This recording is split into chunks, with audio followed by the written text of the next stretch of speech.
getting heavy out there. Liz Winstead, can you do that for me? No, I'm speaking to Satan.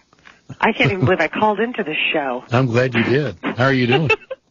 Great. How are you? Hey, I thought you to be under the attack blanket of one Glenn Beck. Ain't no attack. He's such a loser. He is really, and I've always wished that somebody would invent, and maybe you and I can go into business and do this.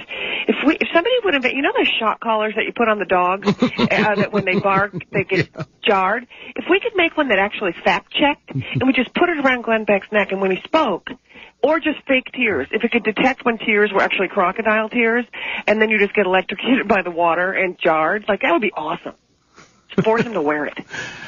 I think his rally sucked. I just don't think it was that. 300,000? Come on. The guy promoted it for 6 months. He had billionaires writing the checks for people to get free bus rides. How could he not get 300,000? Well, exactly. And, I watched it, and it was such a snooze fest. And you know what? It's so funny, too. When you hear, Bachman saying it was 1.6 million, I'm like, I guess so if you're counting the voices in your head, Michelle. What is wrong with her? These numbers went from 87 to 100,000.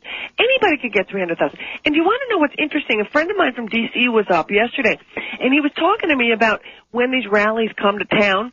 And he said, when the big women's rights march happened in D.C., the women went out to the restaurants, and D.C. really did well for itself. He said when these Tea Party people come, they don't even contribute to the economy of D.C. They come and they leave on their buses. They're shipped in, they're shipped out. So Glenn Beck doesn't even care about trying to help the folks of D.C. make a little money with a bunch of people coming to town.